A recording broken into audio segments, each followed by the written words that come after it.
우리 하나님만 섬기며 사는 것이 복이고 행복입니다. 우리 하나님만 또 위해서 또 산다는 것, 이것이 얼마나 큰 행복이고 또 인생에서는 얼마나 큰 성공인지 모릅니다. 주님께서 우리를 하나님만 섬기고 그렇게 나아갈 때 그 주님께서 주시는 그 걸음들, 하나님을 걸어가는 그 걸음들 가운데 하나님이 그 정말 놀라운 은혜를 물붓듯이 이렇게 부어주시기를 간절히 그렇게 바라고 축복합니다. 하나님만 바라고 산다, 이 표현, 여기에 이 목적, 여기에 아주 걸맞는 그 말씀이 있는데 시편 84편을 보면은 제가 참 좋아하는 말씀인데 이런 말씀이 있습니다. 시편 84편 10편의 10절에서 12절 말씀인데 주의 궁정에서의 한 날이 다른 곳에서의 첫날보다 나은즉 악인의 장막에 사는 것보다 내 하나님의 성전 문지기로 있는 것이 좋사오니. 여기까지만 읽어도 참 좋은데 조금 더 읽어보면 11절에요. 여호와 하나님은 해요 방패시니라. 여호와께서 은혜와 영화를 주시며 정직하게 행하는 자에게 좋은 것을 아끼지 아니하실 것임이니이다. 만군의 여호와여, 주께 의지하는 자는 복이 있나이다. 아멘. 이 말씀 언제나 이렇게 기억하고 암송해도 참 좋은 말씀입니다. 우리 기독교 교육에 있어서 여러 가지 기독교 교육을 하기 위해서 여러 가지 이렇게 문답서, 교육서들이 고대로부터 지금까지 이렇게 전해 내려온 것도 있는데 특히 이제 현대에 와서 이 소요리 문답, 특히 이제 웨스터민스터 소요리 문답, 그것이 굉장히 참 귀한 그런 요리 문답 중에 하나인데 이것은 그냥 질문이 있고 답이 있는 그런 이제 짧은 아주 얇은 그런 책으로 되어 있는데 그 문답서의 그 첫 번째 질문이 이겁니다. 사람의 제일 되는 목적이 무엇인가? 사람의 제일 되는 목적이 무엇인가? 이렇게 되어 있고 그 답은 사람의 제일 되는 목적은 그 하나님을 영화롭게 하는 것과 영원토록 그를 즐거워하는 것이다. 이렇게 이제 답을 합니다. 명확하게 첫 번째 문답에 이렇게 있죠. 우리가 사는 목적이 무엇인가? 하나님을 영화롭게 하는 것과 영원토록 그를 즐거워하는 것이니라. 이 목적이 우리의 모두가 이 목적을 가지고 사시는 은혜가 있기를 간절히 바랍니다. 하나님을 영화롭게 하는 것이 삶의 목적이 되어야 됩니다. 그것이 하나님만 섬기는 사람의 존재 목적이고 또 그것이 행복하게 사는 비결이며 그것이 뭐 세상에서 얘기하는 그 성공과는 좀 다르지만 그러나 영적으로 봐서도 성공하는 삶은 그것을 목적으로 하는 삶이 분명합니다. 우리가 보는 이 출애굽기 여기에서도 이 어떻게 하면 하나님을 영화롭게 하며 사는 것인가 이것이 이제 나와 있는데 우리가 계속해서 이제 출애굽기를 묵상하고 있는데 이제 지난주 또 지지난주 이렇게 오면서 하나님께서 모세를 부르시고 또 그 시내산 그 꼭대기에서 하나님의 말씀을 이제 주시려고 하시는 그 시기 그때에 대해서 지난주까지 좀 잠깐 다뤘는데 그때 이제 하나님께서 모세와 이렇게 말씀하시고 하는데 하나를 금지 명령을 두시는데 그게 경계를 두셔서 더 이상 하나님과 모세가 말씀하는 곳 그곳까지 백성들이 이르지 못하도록 경계를 두시는 것 이제 그것이 있는데 근데 여기에서 하나 소동이 일어났잖아요. 사람들이 하나님께서 분명히 말씀하셔서 올라오지 말라, 경계까지 올라오지 말라 그렇게 말씀하셨는데 호기심이 발동해가지고 거기를 또 올라간 사람들이 많이 있었나 봐요. 그 경계를 넘으면 죽는다까지 얘기했는데도 불구하고 죽음을 무릅쓰고 호기심이 발동하니까 막 거기를 올라가려고 했던 사람들이 있었나 봐요. 그러니까 하나님께서 거기에서 모세와 말씀을 얘기를 하다가 그 말씀을 중지하시고 모세야 더 이상 여기 있지 말고 내려가서 다시 한번 얘기해라. 그래서 모세를 돌려보내는 장면이 지난주에 우리가 봤습니다. 그리고 이제 다시 그 소동이 그 에피소드가 이렇게 정리되고 나서 하나님께서 다시 이제 말씀해 주시는데 그게 바로 십계명의 말씀입니다. 자, 십계명 이것은 이제 그 디칼로그 이제 뭐 디칼로그라고 이제 저는 발음을 이렇게 했는데 영어로는 디켈로그 이렇게도 이제 발음을 할 수 있는데요. 이것은 이제 10말 또 10가지 말씀 이런 이제 뜻이 이 디칼로그 10계명이라는 그 이제 의미인데 이 10계명이라는 것은 사실은 그 성경에는 10계명 이런 이제 용어는 없어요. 이게 그 고대 교부였던 이제 동방교회, 서방교회 이렇게 있을 때 특히 동방교회에 그 알렉산드리아 클레멘트라는 분이 있는데 이제 이분이 처음으로 10계명이라는 말을 이렇게 썼습니다. 그래서 지금까지 이제 10계명이라고 이렇게 우리가 부르고 있는데 특별히 이제 알렉산드리아 클레멘트 이분은 제가 이제 역사신학을 공부할 때 소논문으로 한번 써봤던 분이 인데 아주 참 귀하시더라고요. 제가 이 동방교회 우리는 보통 서방교회 저도 서방교회 신학 그러니까 서양 신학을 공부한 경우인데 동방교회의 그 신학은 조금 더 구체적이고 더 깊은데요. 하여튼 그런 측면에서 알렉산드리아의 이 클레멘트 이분이 참 귀한데 이분이 이제 십계명이라는 단어 용어를 이렇게 이제 표현을 하셨는데 하여튼 십계명은 이 출애굽기에서는 증거의 판이라고도 하고 또 신명기에서는 언약의 판 이렇게 이제 나와 있어요. 그런 이제 다른 표현으로인데 다 똑같은 말이죠. 십계명 이것인데 이제 출애굽기 우리가 20장 1절에서 이렇게 보면은 여기에도 십계명 있는데 신명기 5장에도 십계명이 또 기록돼 있어요. 근데 내용이 약간 좀 달라요. 십계명 5장은. 근데 이 내용은 뭐 다 그 어떤 표현은 다르지만 내용의 핵심 내용은 또 똑같습니다. 그 10계명을 보면 딱 반으로 가를 수 있는데 1계명에서부터 4계명까지는 하나님을 사랑해라. 또 5계명부터 10계명까지는 이웃을 사랑해라. 이 두 개 주제거든요. 이 두 개 주제인데 강조점만 또 다를 뿐이지 신명기에서도 똑같이 이제 말씀하고 있습니다. 근데 이 10계명은요. 근데 더 나아가서 이 신약 시대 예수님의 산상수훈과도 딱 맞물려서 연결됩니다. 예수님이 다시 그것을 십계명의 말씀을 예수님께서 다시 말씀하시면서 이것이 첫째 되는 계명이다 말씀하시는데 마태복음 22장 37절에서 40절에 나와 있는데요. 한번 들어보십시오. 예수께서 이르시되 내 마음을 다하고 목숨을 다하고 뜻을 다하여 주 너의 하나님을 사랑하라 하셨으니 이것이 크고 첫째 되는 계명이요 둘째도 그와 같으니 내 이웃을 내 자신같이 사랑하라 하셨으니 이 두 계명이 온 율법과 선지자의 강령이니라. 아멘. 자, 이것은 마가복음에도 있고 누가복음에도 나오는데요.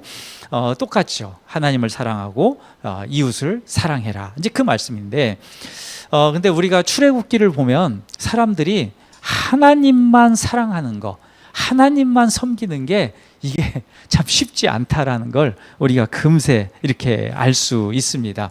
제가 말씀드렸듯이 이 경계를 두었음에도 불구하고 하나님께서 말씀하셨는데도 불구하고 죽는다 말씀하셨는데도 불구하고 호기심이 발동해서 경계를 넘으려고 해요. 우리가 이제 호기심 이렇게 얘기하면 호기심은 나쁜 게 아니잖아요. 호기심은 아주 좋은 겁니다. 어떤 것을 탐구하고 연구하고 어떤 것을 알아가려고 할 때 호기심이 있어야 되죠. 그래서 호기심이라는 것 자체는 꼭 필요한 것이고 우리가 삶을 살아갈 때 큰 자극제로 이렇게 작용하는 것이 분명합니다. 근데 제가 얘기하는 다른 측면에서 이 호기심은 뭐냐면 하나님 외에 다른 것을 갈구하고자 하는 그런 마음, 그것을 얘기하는 거예요. 그런 호기심. 하나님 말고 또 다른 거 없나 하고 찾아보는 거 있잖아요. 이런 것들. 이게 이제 성경에서는 교만한 마음이다. 이렇게 얘기하는 것이죠. 하나님 말고 다른 신도 있을 것이다 라고 하는 그 호기심이야말로 그 하나님의 그 이 심판으로 끝날 수밖에 없다. 그리고 이것은 타락으로 이를 수밖에 없다라는 것을 우리가 알 수 있습니다. 다른 신을 갈구하는 사람들은 하나님이 가증한 것으로 여기는 것에 몰두하기 시작합니다. 그것이 성적인 타락이고 그것이 영적인 타락입니다. 이 두 가지 타락, 제가 성적인 타락 또 영적인 타락 이렇게 말씀드렸는데 이 두 가지는 그 어떤 그 뭐 시대 역사를 다 통틀어서요. 동서양을 막론해서 인류 문명을 통틀어서 한 나라 또 어떤 개인 더 나아가서는 이 인류 문명을 몰락시키는 데 있어서 일조해 왔던 것이 이 성적인 타락, 영적인 타락 타락입니다. 재산에 대한 손해는 물질적인 어떤 피해를 낳고 맙니다. 어떤 어느 정도 손해를 보고 돈으로 손해를 보고 이 정도로 끝나는데, 근데 이 성적인 타락, 영적인 타락은 정신 세계를 파괴하는 그 무서운 힘이 있습니다. 정신 세계를 파괴하는. 그래서 성경에서도 이 성적 타락과 영적 타락을 아주 강하게 경고합니다. 특별하게 다루고 있는데, 제가 이제 출애굽기 20장을 이렇게 봤는데, 출애굽기 22장도 우리가 함께 봤지 않습니까? 22장 18절에 보면 이런 말씀이 있어요. 짧은 구절인데 굉장히 강렬해요. 너는 무당을 살려두지 말라, 이 말씀입니다. 짧은 구절인데 굉장히 강렬하잖아요. 하나님은 영적 타락의 주범이 무당이다라고 아주 단호하게 이렇게 선언을 합니다. 하나님은 너는 무당을 살려주지 말라라고 이렇게 말씀을 하시는데, 여기서 이 무당은 히브리어로 메카세파라고 이렇게 발음을 하는데, 그냥 그 무당 이렇게 하면 그 메카세파라는 이 히브리어는 그 여자 무당 있잖아요. 여자 무당을 이렇게 가리키는 용어인데, 실제로는 남자 무당도 있으니까요. 전체 다를 이렇게 표현하는 이 무당들이다, 이렇게 이제 보시면 되는데, 성경은 이 점 보는 거, 또 이 무당에 대해서 아주 가증한 것으로 이렇게 선언을 하고 취급을 합니다. 미래 예측의 도구로 점이 사용되고, 미래를 바꾸려는 시도로 이 주술이 동원됩니다. 점과 무당은 하나님을 버리고 우상을 쫓는 극악한 죄입니다. 무당은 악한 영들과 교통하면서 하나님의 백성들을 미혹하고 최종적으로는 하나님을 거역하고 구원받지 못하게 만듭니다. 이게 사실 최종적인 목표거든요. 하나님의 말씀은 단호합니다. 너는 무당을 살려두지 말라, 이렇게 말씀을 하고 있는데, 여기에는 말씀드렸듯이 여자 무당이든 남자 무당이든 가릴 것이 없습니다. 성경은 심지어는 그 무당들을 모두 죽여라, 이렇게까지 말씀해요. 굉장히 강한 말씀인데, 이스라엘 역사를 우리가 돌아보면요, 이스라엘 역사를 보면 이제 솔로몬 시대 이렇게 가면서 그 이후로 남과 북이 분열돼 버리잖아요. 남왕국 그리고 북왕국, 북이스라엘, 남유다, 이렇게 이제 나눠지는데, 먼저는 이제 북이스라엘이 망하고 남유다가 그 다음에 한 130여 년쯤 후에 이렇게 망하게 되는데, 그 이제 나라가 망하는 그 시점에 있어서 공통된 게 있어요. 북왕국이 망할 때하고 남왕국이 망할 때하고 공통된 점이 있는데, 그것은 무당에 점령되어서 무당에 점령되어서 하나님을 떠난 그 시점에, 아주 극악하게 타락한 그 시점에 북쪽도 망하고 남쪽도 망합니다. 자, 한 영혼이 구원에서 멀어지고 지옥으로 떨어지는 것도 여러 요인이 있을 수 있습니다. 그런데 가장 중요한 것이 있다면 악한 영의 미혹에 이끌리는 것이고, 그 중심에 무당이 있다는 거예요. 사람들은 무당알기를 우습게 여깁니다. 단순히 악귀를 물리치고 운수를 봐주는 정도라고 여길 수 있습니다. 그러나 그렇지 않습니다. 남유다와 북이스라엘이 그 망한 이유를 제가 말씀드렸는데, 놀랍게도 나라의 심장부에 무당이 자리하고 있었다는 것을 잊지 말아야 됩니다.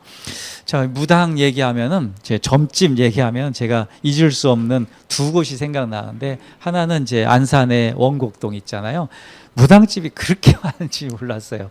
정말 많고, 거기 이제 그 중보 기도 모임들 하면서 그 원곡동에 그런 것들을 이제 기도할 때가 여럿 있었었는데, 제가 그때 안산에서 사역할 때 하여튼 이렇게 안산 그 원곡동을 돌아보면서, 야, 무당집이 이렇게 많나? 막 깃발 벌럭벌럭 하는 거 보면 평소에는 잘 몰랐는데, 그런 것들을 이렇게 핵심적으로 생각하고 여기 돌아보잖아요. 어마어마하게 많더라고요. 이제 그런 게 있고, 또 하나는 제가 직접적으로 체험한 게 있는데, 여러 번 말씀드렸지만, 제가 하여튼 일반 성도일 때 그 충남 이제 그 광천에 내려가서 기도해서 하여튼 내려갔던 곳인데, 거기에서 이제 제가 한 1년 반 정도, 한 몇 개월 이제 살다가 다시 이제 올라왔는데, 그 시기 한 2년 남짓 하는 그 시기에 거기 가서 그 무당집이 한 집 걸로 하나가 있는 거예요. 그게. 그래서 너무나 놀래가지고 뭐 놀란 건 아니지만 그래서 이제 이걸 그때는 막 그 신앙이 막 불타오를 때였기 때문에 이걸 한번 내가 기도로 그냥 작살내 보겠다 그래가지고 그 무당집들을 상상하고 기도하면서 막 기도했던 적이 있는데 근데 이게 기도를 안 할 때는 몰라요. 근데 기도를 딱 그걸 놓고 시작하잖아요. 그러면 엄청난 공격들이 와요. 엄청난, 그건 기도 안 해온 사람은 모릅니다. 엄청난 공격들이 와서 그래서 제가 이제 그 목사님들이나 이렇게 가르침을 받았던 것 중에 하나, 그 마귀하고 싸울 때는 반드시 이겨야 된다. 이기고 기도를 끝내라. 뭐 이런 것들을 제가 그렇게 이제 훈련을 받았기 때문에 하여튼 막 엄습해 오면은 어떻게든 이기려고 하면 그걸 막 몇십 분씩 어떨 때는 막 그 1시간 이상씩 기도하고 그러는데 끝나고 나면 땀이 막 큰 거네요. 그 정도로, 그러니까 한 번이 아니에요. 이게 한 번이 아니라 어마어마하게 큰 경험을 제가 일반 성도 때 좀 하게 됐던 그런 경험이 있습니다. 그러니까 이 그 무당들, 제가 말씀드렸던 건 이걸 만만히 봐서는 안 됩니다. 이건 거기에는 뒤에는 악한 세력들, 마귀 사탄이 거기에 뒤에 떡 받치고 있기 때문에 가만히 안 두는 거죠. 그 기도하는 사람들이 있으면 다 떼거지로 가갖고 막 그런 거죠. 하여튼 아무튼 요즘에 이제 현대로 보면은 사실 이 주술적 행위를 문화라는 명분으로 살짝 둔갑해서 우리 정신문화까지 이렇게 파고드는 것을 우리가 보게 됩니다. 요즘에 유행하는 이 타투 있잖아요. 타투. 이 타투는 문신이잖아요. 문신이란 말을 타투라는 고상한 용어로 이렇게 바꾼 거죠. 또 이 타로 있잖아요. 타로. 근데 요즘에 이제 점을 타로점 이렇게 하는데 점이죠. 점을 타로라는 말로 살짝 바꾸니까 타투, 타시네 다 보니까요. 타로, 타투 이렇게 얘기하면 이게 뭔가 또 다른 게 있는 것처럼 이렇게 생각하는데 사실 문신이고 점입니다. 그 요즘에는 그 20, 30대 우리 청년들도 이 타투, 이 타로 여기에 대해서 굉장히 관대하더라고요. 제가 이렇게 얘기를 해보면 그래서 경우에 따라서는 자기가 타투에 대한 디자인하는 사람으로 한번 이렇게 일해볼까라는 얘기를 저한테도 해보는 친구들이 있었는데 이게 참 그 정도로 이게 굉장히 심각하게 많이 들어와 있는 거죠. 예전에는 신문에는 뭐 오늘의 운세 이런 것들이 이렇게 나왔었는데 사람들이 이런 것들 즐겨보고 근데 요즘에는 디지털 기술이 이렇게 발달하면서 사실 이런 것들이 더 쉽게 이렇게 우리 일상생활에 쉽게 이렇게 다가와 있는데 제가 이 무속시장 매출액을 한번 찾아봤어요. 그랬더니 작년 기준으로 해서 2024년 기준으로 해서 1조 4천억 원이더라고요. 이게 점점점 늘어가는데 줄지 않아요. 점점점 늘어갑니다. 1조 4천억 원 시장이래요. 그러니까 누구나 뭐 타투, 타로 해가지고 이 샵을 차리면은 잘 될 수 있다 이런 거죠. 참 이런 이제 그 우리나라도 지금 그런 상황에 있는데, 근데 하여튼 이런 주술적인 행위가 우리 정신과 삶에 깊이 스며들어 있다는 단면으로 우리가 알 수 있는데 출애굽기 22장 19절 20절을 보면 이런 말씀이 있습니다. 한번 같이 한번 읽어볼까요? 19절에서 20절. 자, 짐승과 행음하는 자는 반드시 죽일지니라. 여호와 외에 다른 신에게 제사를 드린 자는 멸할지니라. 아멘. 자, 짐승과 행음하는 자를 수간자라고 그러잖아요. 하여튼 이게 끔찍한 일인데 이건 사형에 처해라 이렇게 말씀하는 건데요. 이 수간은 하나님의 창조 질서를 파괴하는 행위입니다. 그리고 하나님의 형상으로 지음받은 인간을 타락으로 이끄는 그런 파괴적인 죄악이죠. 이 수간, 그러니까 이 짐승하고 어떤 성적인 관계를 한다라는 거잖아요. 근데 이건 성적인 타락과 영적인 타락에 이르는 아주 폐악 중에 폐악인 것이죠. 수간하는 자는 이미 정상적인 사고방식, 또 정상적인 그런 어떤 남녀 관계, 또 인륜 도덕 이런 것들의 어떤 기준점이 완전히 무너진 것이다. 이렇게 이제 봐도 되는데 이 수간은 사실 여기까지 간다 그러면 사회 붕괴에 도화선이 될 수 있습니다. 제가 코로나 시대, 그 코로나 시점, 그러니까 2020년도에서 2023년 요쯤에 제가 하여튼 끔찍한 것들을 너무 많이 봐가지고요. 근데 이때 막 이 수면 아래 내려왔던 것들이 엄청나게 많이 올라왔었는데 2015년, 근데 제가 코로나 때 그 기사들을 이제 보게 됐던 건데 그때 이제 막 올라오기 시작했으니까요. 2015년도에 이 동성 결혼 합법, 그리고 동물과 결혼하는 거, 또 수간 합법화, 뭐 이런 것들이 쭉 그때부터 쭉 이어져 왔는데 영국에 여기 이제 자막에도 있을 텐데요. 아만다 로저스라는 이 여자 이 사람이 있는데 이건 자기 애완견 앞에서 무릎 꿇고 이제 구애하는 장면이 텔레비전에 이렇게 송출되는 일도 있고 2005년도 한참 후죠 지금. 근데 2005년도에 벌써 영국 출신 그 의상 디자이너였던 세론 텐틀러라는 이 양반은 이 돌고래와 결혼했다. 우리 KBS에서 그게 나왔어요. 보도된 게. 이게 인터넷 찾아보시면 나와요. 이 동영상으로. 그러니까 KBS에 보도한 게 그대로 나옵니다. 그렇게 이제 나오고 브라질에서도 아파레시도 이 카스탈도 이분은 애완염소와 결혼했다고 또 방송에 버젓이 나옵니다. 그런가 하면 하마노 치히로라는 이 일본 분인데 이 성스러운 동물 성애자 세인트 주 부제로는 종도 편견도 넘어선 사랑, 이렇게 해서 2019년도에 책이 또 출간됐더라고요. 제가 이렇게 보면서 야, 이게 정말 대단하다. 정말 대단하다 이런 생각이 들어요. 그리고 제가 하여튼 코로나 시기 이렇게 말씀드렸는데 그 24년도, 그러니까 작년 그 7월쯤에 있었던 프랑스 올림픽, 제가 설교 때도 한번 말씀을 드린 바 있는데 프랑스 올림픽 보고 정말 이건 올림픽 이제 맛이 나갔구나, 기괴한 올림픽이다 이렇게 좀 생각이 들었던 것인데, 이건 진짜 정상적인 이 올림픽 그 처음 뭐 축제를 시작할 때 정상적인 축제가 아니고 이게 이제 사탄의 축제다 이렇게 생각할 수밖에 없는 기괴한 올림픽이 열렸던 것을 우리 성도님들 기억하실 것입니다. 하여튼 시대가 이래요. 지금 시대가 이렇습니다. 대놓고 아주 이야기를 하는데 요한계시록 17장 그리고 18장에는 큰 음녀에게 내려질 심판을 기록합니다. 마지막 요한계시록에서요.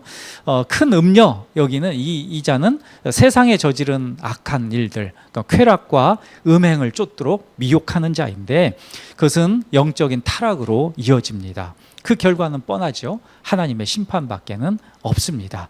다 소돔과 고모라가 멸망한 이유도 극심한 그 성적 타락을 넘어서 영적 타락으로 치달았기 때문에 그렇습니다. 그 중에 수가는 악 중에 악이죠.